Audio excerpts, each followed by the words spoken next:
Donc man la honorable député Mbéri Sylla président du conseil départemental tey nag ñi ngi am mbégte ñëw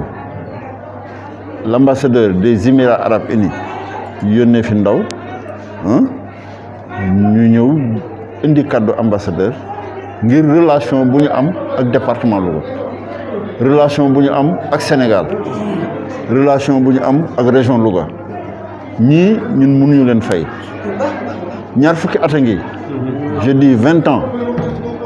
ñi ngi ma koy jox maa ngi koy indi chaque année donc ñii ay gor lañu ay nit la yuy dimbali askan yi bi ma yàlla boole ñoom ba léegi nag su ma diggante ñoom mi ngi rafet ni mu ko waxee lépp lu ñu fi indi man soxlawu ma askan bi ñoo ko moom te niñ ma ko sante rek noonu laa koy doxale moo tax su ma diggante ñoom gën a ratax bari woon na ay dëkk yu jox comme Louga mais dëkk yëpp amatuñu te Louga mi ngi continuer di am daaw fii laa toog le ministre des affaires étrangères bu Émirats arabes unis ñuy tànn xaritu Sénégal yi ñu ci war a tànn fukk ñu boole ma ci fukk yooyu yóbbu ma Émirats arabes unis yóbbu ma Dubaï capitale bi comment ça s'appelle yóbbu ma Abu Dhabi fukki fan ak juróom ñu war ma dëkk bi présenté ma kilifa yi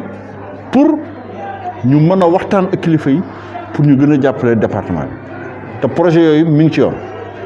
balaa yàgg da ngeen gis ay forage ay adduction d'eau ay école même sax jàngal xale yi jël leen fii yóbbu leen yooyu yëpp maa ngi ciy liggéey ak ñoom te ñoom ñu yéene ma ko. loolu lépp ci seen ndimbal la. loolu lépp seen ndimbal la ngir nag confiance bu ñu am ci man moo koy biral waa Sénégal di ko biral waa Louga waaye ne su ma diggante ak ñoom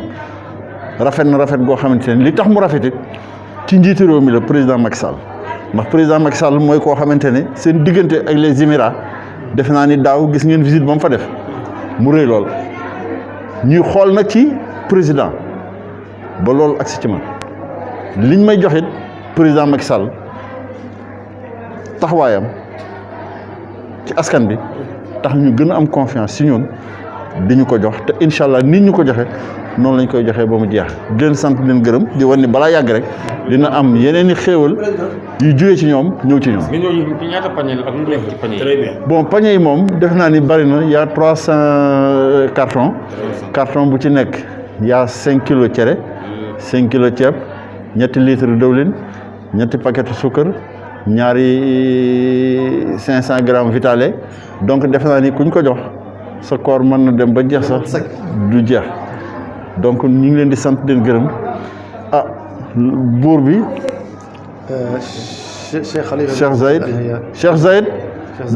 Cheikh Zayed dafa nekk kilifa goo xamante ne ñun am nañu mébét ci moom waaw ñoom li ñu mën lépp ñu ngi koy def nee naa la waxuma la yokk sax mais am na ay forage am nay école lu ne mi ngi war a ñëw fii te ci ñoom lay jógee am na ay sociétés yoo xamante ne barki dem maa ngi ci waxtaan ak Taxa bari na ay sociétés yu ñu bëgg a implanter fii ci réew mi lu jëm ci wàllu les briques de verre là comment ça s'appelle fiberglass les pirogues en fiberglass ak yeneen yoo xam ne dañ ko bëgg a samp ci boori Potou te loolu bu amee ak yeneen xale yi daañ ci liggéey ñun it suñu bopp conseil départemental am nañu xalaat ndax gis nañ fi loo xam ne bëgg naa ci waxtaan ak ñoom ndax fii ci département Louga benn suuf mi ngi fi benn suuf boo xamante ne day liggéey verre day liggéey ay verre maa ngi ciy waxtaan ak ñoom nan lakk lañ mën a ñëwee fii exploiter loolu kon su ma diggante ak ñoom dana tax xale yi am liggéey comme ni ko président de la république santaane comme ni ko président de la république bëggee. merci beaucoup. محتوى داخل الكرتون المحتوى هو الأشياء الأساسية اللي تعتمد عليها الأسر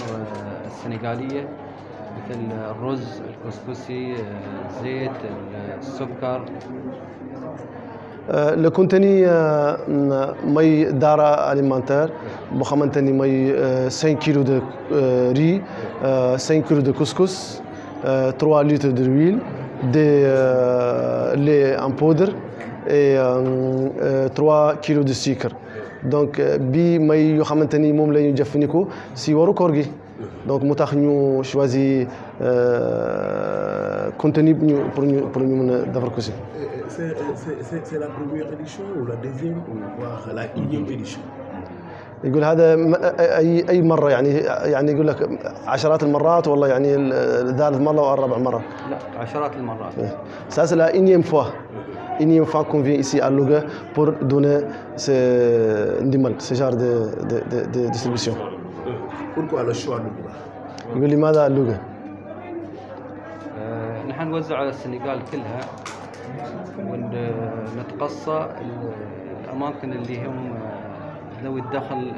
المحدود.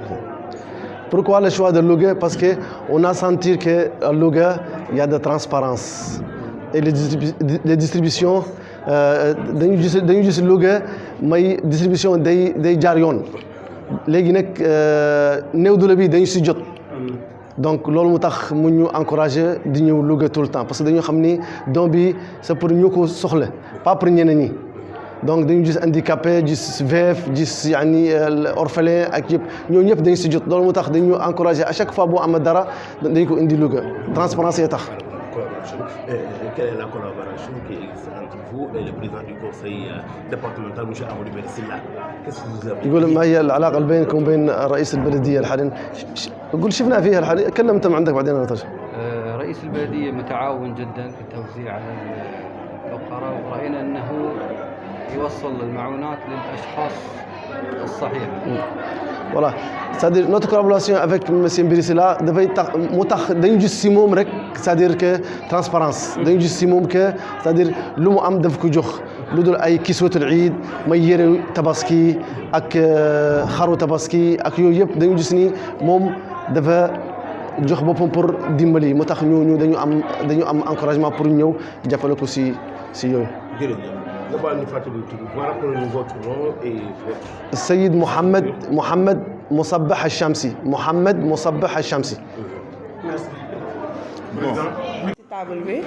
ñoom ñi nga xamante si ne ñoom ñoo waral tey lii di nuyu ñi fi nekk ñëpp di sant ñëpp di gërëm ñëpp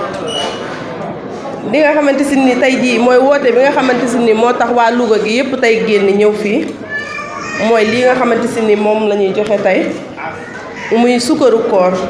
lii yaakaar naa yéen ñi fi toog ñëpp kenn du ne gulet chaque jour chaque année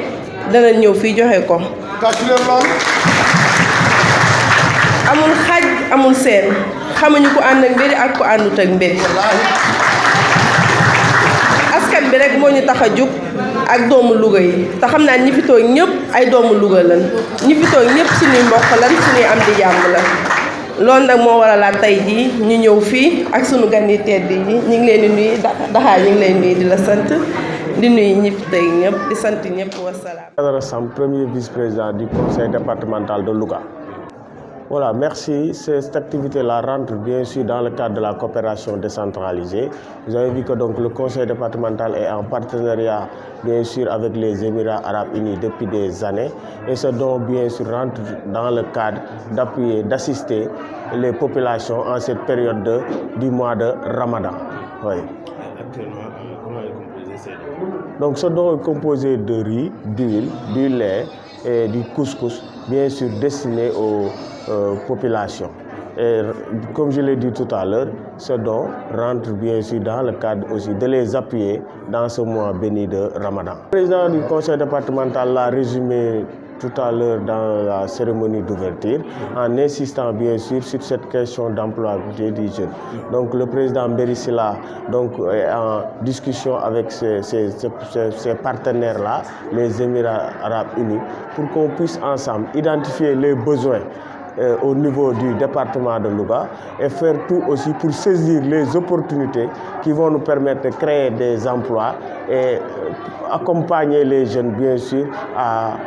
trouver de l'emploi à travers la création d'entreprises, plus particulièrement des petites et moyennes entreprises qui vont nous permettre bien sûr, comme l'a dit le président de la République Macky Sall, d'accompagner aujourd'hui les jeunes vers l'auto-emploi. Tout à l'heure, il a